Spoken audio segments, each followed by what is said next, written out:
The camera loves John Travolta for the things that sparkle. The white suit cutting through a disco haze, the leather jacket that turned a high school hallway into a myth, the cool stare that made a single dance step feel like destiny. But the story people keep circling back to at 71 is not about the spotlight at all. It is about what happened when the lights went off, when the applause stopped sounding like love and started sounding like distance, when the world kept asking him to smile, while life kept taking from him with a precision that feels almost cruel. Because if you trace the line through his life, you start to notice a pattern that does not care about fame. It shows up as a phone call that changes your breathing. It shows up as a hospital room where the air feels too clean to be real. It shows up as an empty chair at the dinner table that no amount of money can fill. And for Travolta, that pattern is not a rumor or a headline. It is a series of losses that keep returning, as if grief learned his address and never forgot it. People say he finally revealed what we all suspected, but the truth is more haunting than scandal. What he revealed is that endurance is not heroic in the way movies pretend. Endurance is repetitive. It is waking up after the worst night of your life and still making breakfast because someone small is watching you to learn what surviving looks like. It is walking into public with a steady face while your private world has been split open again. There is a moment when you listen closely to the way this story is told, where the glamour drains out and you can almost hear the quiet that follows tragedy. You can feel it in the way the narrative pauses on the word cancer, not as an abstract threat, but as a force that kept circling back through the women who anchored him. A first love taken too early, a mother gone while his career was exploding, a wife he tried to protect from the spectacle of illness. You can sense the weight in the way the story lingers on ordinary objects. A perfume that stays in a hallway longer than it should. Clothes in a closet that remain untouched because touching them would make the loss too real. Then the story turns and shows you a different kind of brutality. Not the slow erosion of illness, but the sudden violence of a day that starts like any other and ends with a child gone. A seizure, a fall, a silence that arrives before anyone is ready. No award, no role, no standing ovation can bargain with that. And what makes it worse is the way tragedy does not arrive alone. It drags other things behind it. Cameras, strangers, legal noise, public curiosity that feels like theft. The same life that made him famous also made him visible at the exact moments a human being most wants to disappear. Yet he did not disappear. That is the part that confuses people who only understand celebrity as a cycle of headlines. He kept working, yes, but more importantly, he kept functioning. He kept showing up for his children. He kept choosing structure when his inside was chaos. He kept choosing routine when routine felt pointless. When the world mocked a career decision, when critics piled on, when projects stumbled, those were loud failures, the kind that could be laughed at from a distance. But the losses inside the home were a different category of pain, the kind you do not recover from by making a new movie. And still the public kept reading him through the old frames. The dancer, the heartthrob, the comeback story. Meanwhile, his real story was becoming something darker and, in a strange way, more universal. The story of a person repeatedly tested by the one thing no one gets to outgrow, the inevitability of goodbye. If you want to understand why the reveal at 71 lands the way it does, it is because it reframes the man. It asks you to look past the roles and see a father who learned that love can be inseparable from fear, a husband who learned that privacy can be a form of protection, a son who learned that success does not buy immunity, and an adult who learned that grief does not end, it just changes shape. And when you see it that way, the suspicion is not about scandal at all. The suspicion is that the smile was never the full story, that the calm public posture was built on the kind of discipline people only develop when they have been forced to keep standing while everything inside them wants to collapse. That is where this begins, not with a dance floor, but with a question that lingers in the silence after the credits of real life. How much can one heart hold before it runs out of room? And what does it mean when someone finds a way to keep making room anyway?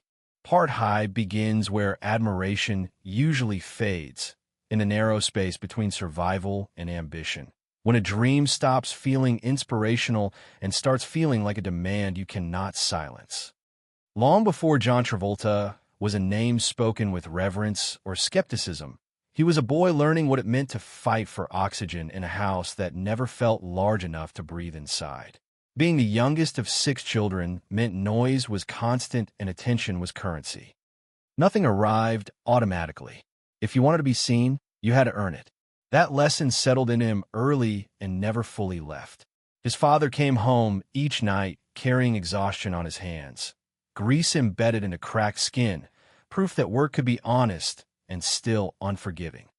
His mother carried a quieter ache, the kind born when your own dreams stall and you decide to pour whatever remains into someone else's future. Together, they created a home that was not cruel, but relentless. Bills never waited. Space was never private. Tomorrow was never guaranteed. In that environment, stillness felt dangerous. To stand still was to risk being erased by louder needs, bigger voices, sharper urgencies. So John learned motion. He learned performance, not as fantasy, but as survival. He danced to release tension he did not have words for. He repeated lines not to impress, but to feel visible. Even as a teenager, the pressure inside him had already hardened into a truth he could not escape. If he stayed, he would shrink. If he left, he might disappear. But disappearing on his own terms felt better than vanishing quietly at home. Leaving school at 16 was not rebellion. It was triage. He saved money by skipping meals, by walking when others rode, by choosing discomfort again and again because comfort felt like surrender. When he finally packed his bag and left a note behind, the gesture was small, almost apologetic. No speech, no declaration, just a quiet exit that carried more fear than confidence. New York did not welcome him. It ignored him. Auditions ended in seconds. Casting rooms felt colder than the streets outside. Hunger became familiar, then constant. Pride kept him silent. Shame kept him isolated. He slept where he could, ate what he could afford, and measured his future in coins and chances. There were moments when even the dream felt thin, when the city reduced him to a body moving through space with no guarantee of arrival. But something stubborn lived inside him, something forged in those cramped rooms back home. He had learned early that noise alone did not mean safety. You had to keep moving even when no one was watching. Especially then. Chance did not arrive as rescue. It arrived as a test. A rumor overheard in a laundromat. An audition he was not prepared for. For minutes to prove he belonged in a story he had never seen. He lied when he said he knew the show. He told the truth with his body. He sang and danced with the urgency of someone who understood that this was not about art. It was about permission to keep existing. Being cast did not make him secure. It made him functional. Touring meant buses, cheap hotels, repetition, exhaustion. But it also meant applause that felt like proof. Proof that belief had not been a mistake. Proof that endurance could translate into something tangible. Yet even then, nothing felt settled. Hollywood was distant. Stability remained abstract. Motion continued to be the only constant. When he drove west with less than $1,000 and a car that would not last the journey, hope felt fragile enough to shatter at every stop. Hollywood was colder in a different way. New York dismissed him quickly. Los Angeles ignored him slowly. Small roles arrived like crumbs. Seconds on screen, names that barely registered. He accepted them without complaint because complaining would not change the math. Then suddenly, something clicked.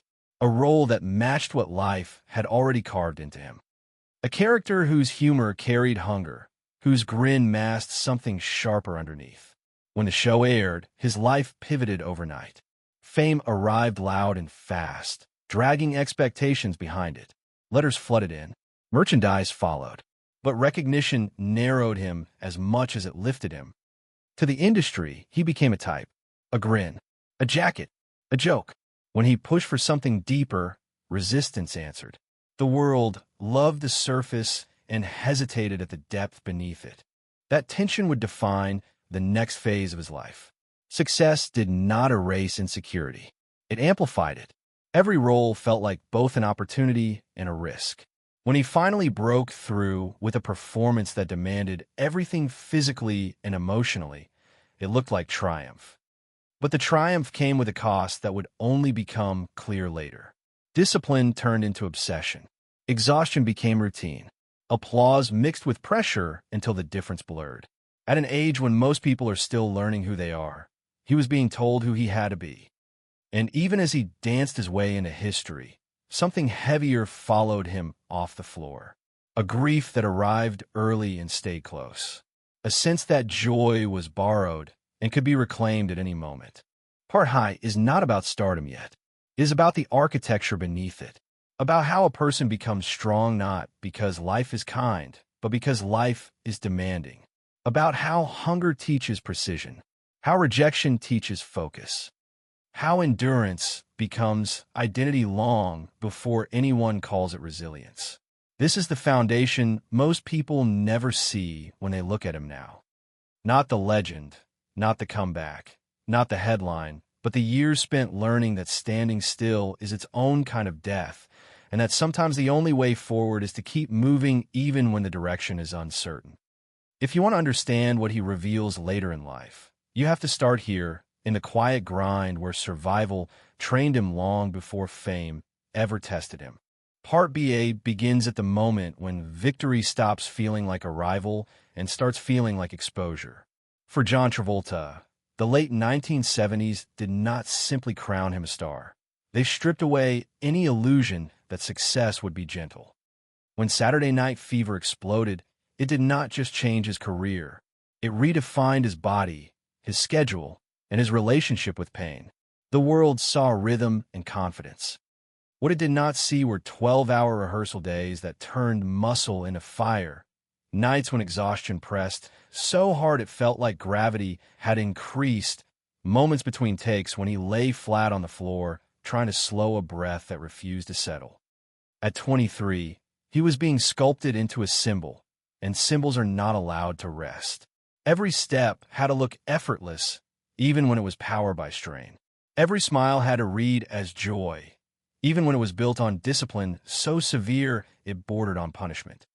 The Oscar nomination arrived like a confirmation, but it did not feel like relief. It felt like proof that the pressure was working, and that made the pressure permanent. Then came Grease, and with it, a different kind of weight. The film did not just succeed. It consumed culture. Songs poured out of radios, posters swallowed walls, and audiences began to recognize him less as a person than as a memory they shared. That kind of fame narrows the space inside a life. Travel blurred into performance. Interviews stacked on interviews until questions repeated themselves like static. The smile hardened, not because he resented the attention, but because he had learned that showing fatigue invited doubt. He later admitted that suddenly he was no longer acting in roles so much as living inside other people's nostalgia. It is a strange thing to realize your image belongs to the public before you have fully decided who you are in private. Admiration can feel like a cage when it defines the limits of what you are allowed to become. The industry responded to his success by trying to freeze him in place. Scripts arrived that echoed what had already worked. Variations on the same note. When he reached for something riskier, the resistance was immediate. The message was subtle but firm. Stay where you are loved. When a sequel collapsed under criticism, the fall cut sharper because it happened in full view. Reviews mocked the effort.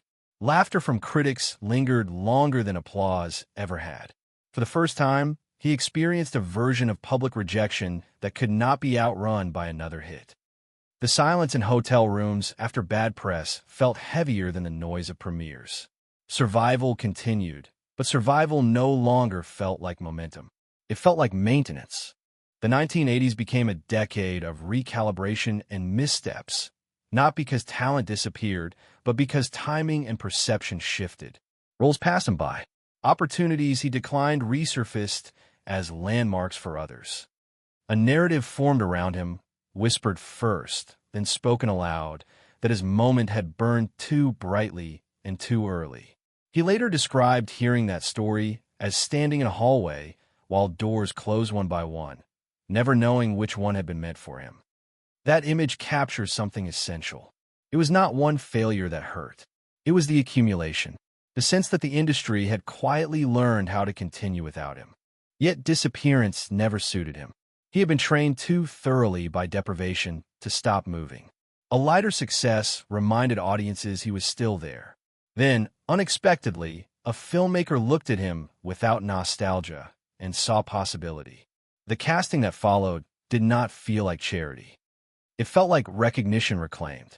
When the film premiered, the reaction was immediate and overwhelming. Applause that rose and did not stop. A standing ovation that lasted long enough to make stillness uncomfortable. In that moment, something cracked open. Tears came not because of triumph, but because he had been seen again for what he could do, not for who he used to be. The second Oscar nomination carried a different weight. It did not rewrite history. It rebalanced it. It told him he still belonged. The late 1990s rewarded that return with power. Leading roles, prestige projects, paychecks that reflected trust. Yet even at the summit, the climb tightened its grip. Big productions demanded total immersion. Time fractured. Family time competed with schedules that left little room for recovery. Success expanded outward while compressing inward. The pattern repeated in a new register. Achievement did not eliminate vulnerability. It disguised it. And beneath the professional oscillations, a more personal storm had already begun to gather. Love entered his life not as spectacle, but as shelter. A relationship formed quietly, deeply, and then was taken with shocking speed. Illness arrived as an uninvited certainty. Hospitals replaced movie sets.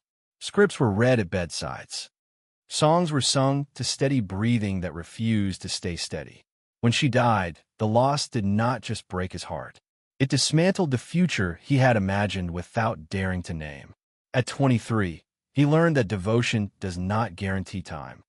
Days later, he wore the same white suit meant for celebration to a memorial instead. The contrast lodged inside him like a permanent ache. The cruelty of repetition followed. Another diagnosis. Another woman taken by the same disease, just as his career reached heights his family had sacrificed to make possible. Applause thundered while he traveled home to sit beside a bed growing quieter. The dissonance was unbearable. The world cheered a character. He watched a life fade. When she died, it felt less like coincidence than pattern, as if fate had decided to test him twice before he was old enough to understand how to grieve.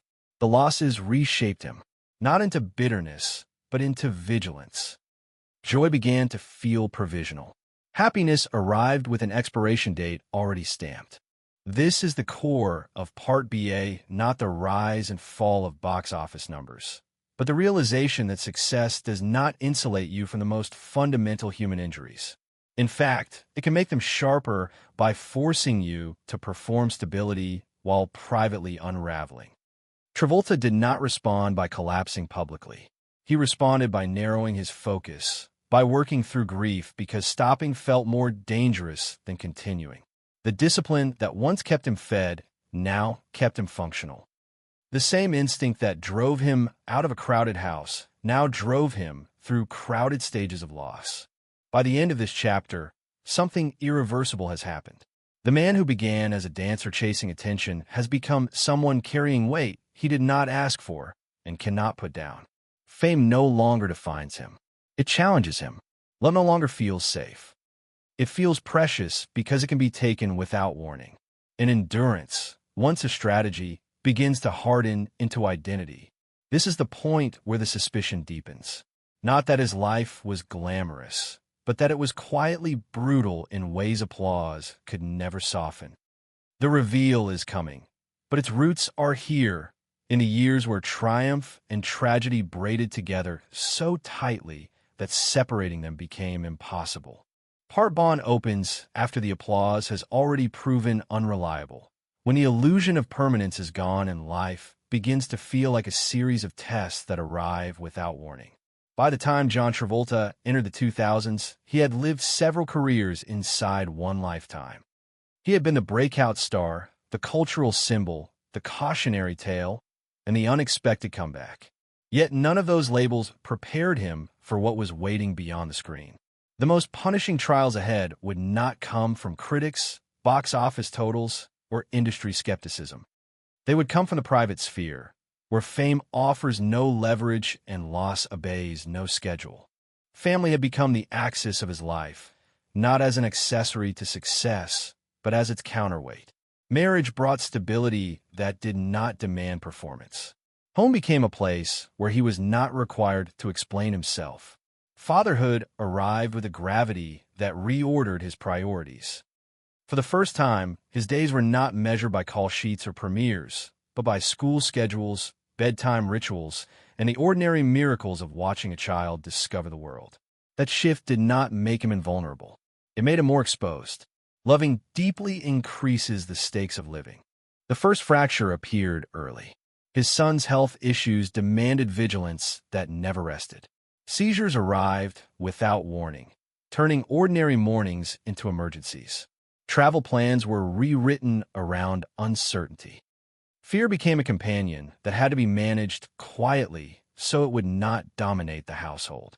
He learned how to be present without being panicked, how to build a life that accommodated fragility without defining itself by it. That discipline, forged in earlier hardships, returned in a new form. This time, it was not about survival for himself. It was about protection for someone else. Then came the day that shattered the architecture he had so carefully built. A family vacation, a routine morning, a moment that should have passed unnoticed. Instead, it became the dividing line between before and after. A seizure, a fall, a body that would not respond. The minutes stretched into something unreal. When help arrived, it arrived too late. The loss of a child does not resemble any other grief. It reverses the order of the world. It leaves language inadequate. In that moment, success became meaningless. Awards became artifacts from a life that no longer felt relevant. The only reality that mattered was absence. Grief did not stop with the funeral. It multiplied. Public attention intensified the pain, dragging cameras and commentary into a space that should have been protected by silence. Legal proceedings forced the family to relive the worst day of their lives in fragments, under harsh lights, while strangers speculated. There is a cruelty in being known at the moment you most want to disappear. For months, he withdrew, unsure whether the place that once offered refuge could ever feel safe again. Acting, which had been a vehicle for endurance, now felt invasive. The very thing that had sustained him threatened to reopen wounds he could barely contain. What kept him upright was not ambition. It was responsibility. Another child needed a parent who could still stand. A partner needed someone who could absorb the shock without collapsing. In the midst of devastation, life insisted on continuation. A new birth arrived not as replacement, but as fragile permission to breathe again. Joy returned cautiously, like light entering a room where the windows have been boarded shut for too long. Laughter felt almost transgressive at first, as if happiness itself required justification. But routine slowly rebuilt what catastrophe had dismantled. Meals were cooked. Stories were read. The house learned how to hold both memory and movement. The pattern of loss, however, was not finished. Illness returned with a familiarity that felt almost mocking.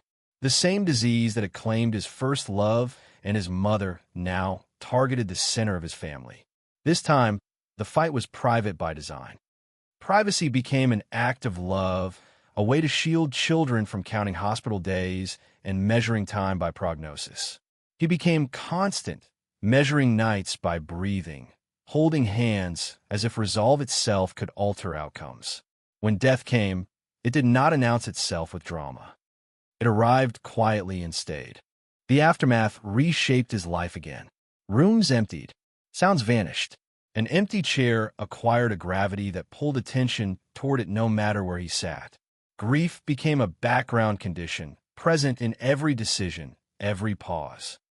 He stepped back from the world, not in retreat, but in recalibration. Fatherhood moved to the center. Work narrowed. Public appearances became selective. Healing was not treated as a destination, but as a process without a map. As if repetition were not already unbearable, loss returned once more in quick succession. A brother gone suddenly. Friends who had anchored entire eras of his life, taken by the same illness that had already written itself into his history.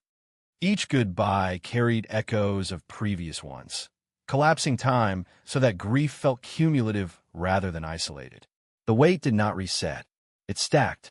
Part Bond is where the story becomes unmistakably human, not because tragedy is rare, but because of how it is endured. Travolta did not dramatize his suffering. He organized around it. He chose presence over spectacle, routine over escape. He learned that resilience is not about conquering pain, but about carrying it without letting it poison the people who depend on you. The suspicion people sensed was never about scandal. It was about the quiet truth that the smile had become a discipline, a way of protecting others from the chaos inside. By this stage of his life, endurance is no longer a strategy. It is a moral choice. To keep showing up, to keep loving despite the cost, to keep building a life in full knowledge of how easily it can be dismantled. This is the foundation for everything that follows. Not a comeback arc, not a redemption narrative, but a study in how a person continues after the worst thing happens, and then happens again. Part 9 begins in the quiet aftermath, when survival is no longer dramatic and the world has already moved on, but the weight remains. By this point in John Travolta's life, grief is not an event. It is an environment. It surrounds every decision, shapes every routine, and whispers through the spaces where voices used to live. Yet what is striking is not how much he has lost, but how deliberately he reorganized his life around what remained.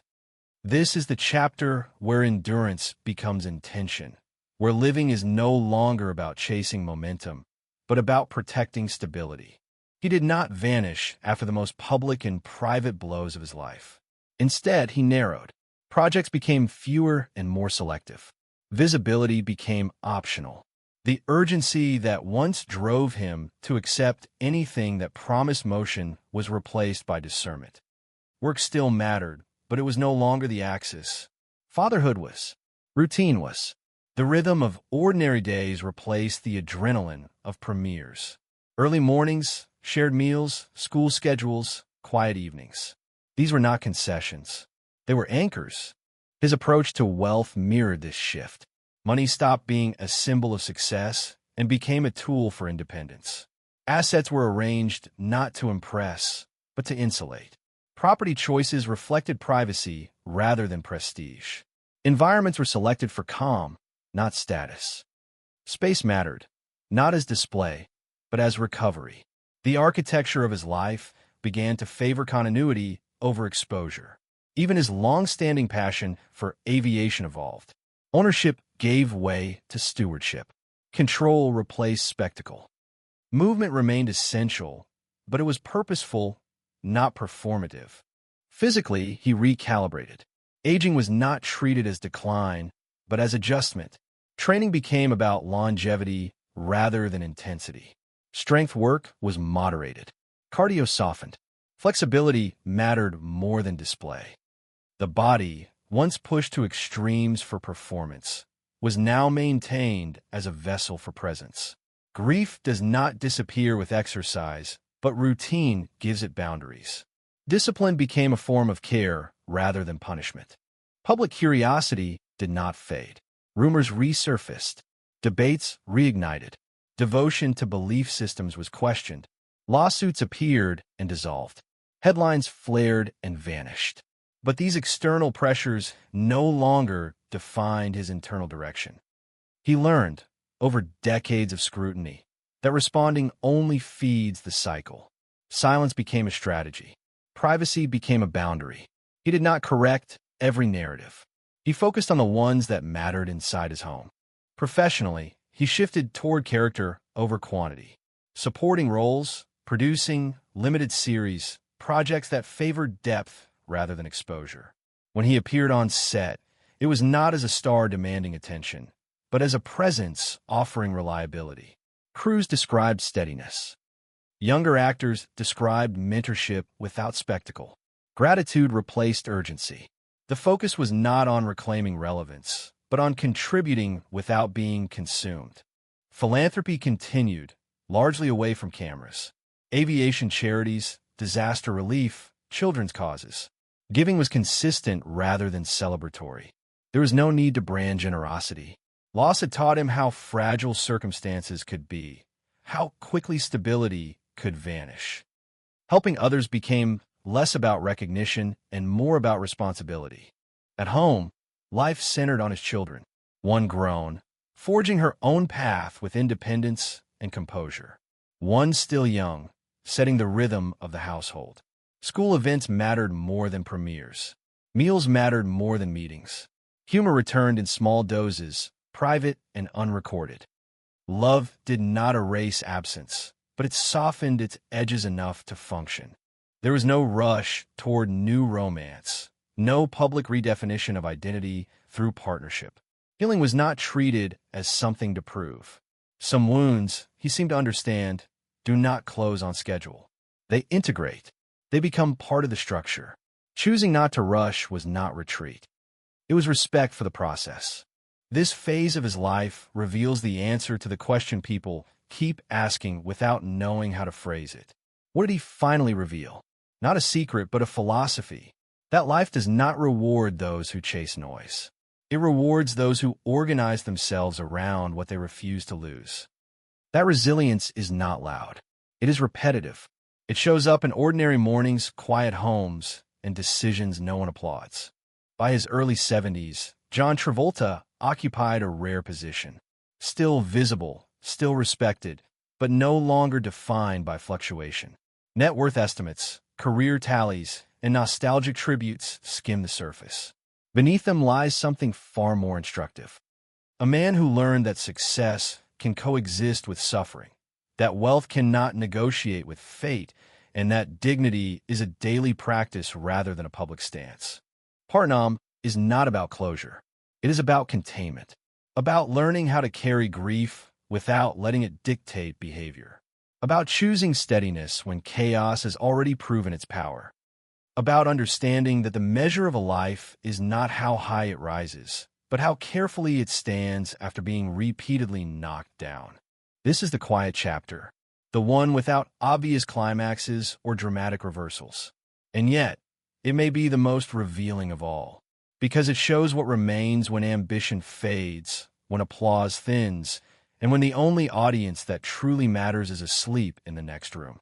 Part Sound moves into the present, where time has thinned the noise but sharpened the meaning. By this stage, John Travolta is no longer trying to outrun his past or reinterpret it for approval. The losses have already written themselves into his days, not as open wounds, but as weight he has learned to distribute. What remains is not a man defined by grief, but a man shaped by how often grief returned and what he chose to do each time it did. His public appearances now carry a different energy. There is less performance and more presence. When he steps into view, it is not to reclaim relevance, but to acknowledge connection. The gestures are smaller. The words are fewer. Gratitude replaces explanation. He has learned that some truths lose their power when spoken too loudly. Silence, in this phase of life, is not avoidance. It is discernment. Routine continues to be his anchor. Mornings begin early, not from urgency, but from habit. Physical maintenance is deliberate and moderated. The body is treated as something to preserve, not prove. Nutrition is steady, not extreme. Movement remains essential, especially flying, which offers him a rare combination of control and clarity. In the air, there is no audience, only instruments, weather, and decision-making. For someone whose life has been repeatedly interrupted by forces beyond control, aviation offers a space where responsibility and focus align cleanly. Home remains central. The household rhythm is built around school schedules, shared meals, and quiet rituals that do not announce themselves. These routines are not trivial. They are how stability is rebuilt after it has been shattered. He has learned that children do not need perfection. They need predictability. Showing up consistently matters more than any dramatic gesture. Presence, sustained over time, becomes the truest form of protection. Professionally, his choices reflect restraint rather than ambition.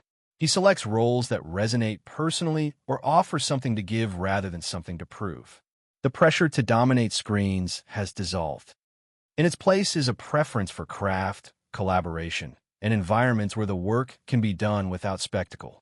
He no longer chases the idea of a comeback because he no longer measures himself by disappearance. Continuity has replaced resurgence. The question of love lingers in the background, not as gossip, but as something he has clearly chosen to keep private. There is no rush to redefine himself through partnership. Some connections belong to memory and are not meant to be replaced. Healing, for him, appears less about filling absence and more about learning how to live beside it. Privacy becomes a form of respect, both for himself and for those he has lost. What stands out most in this chapter is the absence of bitterness. After repeated losses, bitterness would be understandable. Instead, there's a quiet acceptance that life does not distribute suffering evenly or fairly. He does not frame endurance as heroism. He frames it as obligation. Others depend on him. That fact alone determines his choices. Responsibility is not romantic, but it is stabilizing. Philanthropy continues in measured ways. Support for aviation causes, children's charities, and disaster relief reflects an understanding that helping others can coexist with personal healing. Giving is not performative. It is consistent. There is no need to publicize it because the purpose is not recognition. It is continuity. As age advances, memory becomes more present. Names, places, and moments from earlier chapters surface with new clarity. Rather than resisting this, he seems to allow it. Reflection does not weaken him. It contextualizes him. The boy who left home too early, the man who rose too fast, the partner who loved deeply, the father who lost and still stayed. These identities no longer compete. They coexist. This is where the suspicion many people felt finally resolves. It was never about hidden scandal or unspoken controversy. It was about the sense that something heavier was being carried behind the smile. At this stage of life, he no longer hides that weight, but he does not dramatize it either. He integrates it. The calm people see now is not ease. It is practice. Part Sao reveals a version of strength that rarely gets celebrated. Strength that does not conquer, but endures. Strength that organizes life around care rather than conquest. Strength that accepts limitation without surrendering agency. John Travolta does not present himself as healed. He presents himself as functioning, present, and responsible. And in a culture obsessed with reinvention, that may be the most radical posture of all. What remains is not a legend chasing relevance, but a man who has learned how to live inside what cannot be changed. The storms have already come. The work now is maintenance, protecting what still grows, honoring what has been lost without letting it dominate what remains. This is not an ending. It is a sustained middle, lived with intention, steadiness, and the quiet courage to keep showing up when no one is watching. Part B does not arrive with a revelation meant to shock. It arrives with clarity, the kind that only appears after a long life has been tested repeatedly and still refuses to fold inward. By the time John Travolta reaches his 70s, the question is no longer what he has endured, but what his endurance has shaped him into. The answer is quieter than legend, but far more durable. When people say he finally revealed what we all suspected, they're often searching for a confession, a hidden truth that reframes the story. What he actually reveals is something more unsettling and more human. That pain does not resolve itself. That loss does not grant wisdom as a reward. And that survival is not a dramatic act, but a daily discipline repeated without applause. His life dismantles the fantasy that success protects you from the fundamental injuries of being alive. Fame magnified his joys, but it also magnified his losses by forcing him to remain visible when privacy was the only mercy he wanted. What defines him now is not nostalgia for past roles or the hunger for future acclaim. It is organization. He has organized his life around what matters and accepted the cost of doing so. Family is not a chapter. It is the structure. Routine is not boring. It is stabilizing. Privacy is not secrecy. It is respect. These choices are not accidental. They are the result of hard learning, earned through repetition rather than triumph. There is a dignity in the way he occupies space today. He does not over-explain himself. He does not chase narratives. He does not perform healing for an audience. Instead, he shows what responsibility looks like after grief has stripped everything down to essentials. 2 children still need a father who can be relied upon. A legacy still needs stewardship rather than spectacle.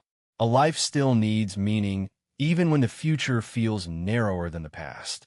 His story offers a counterpoint to the culture that celebrates reinvention as escape.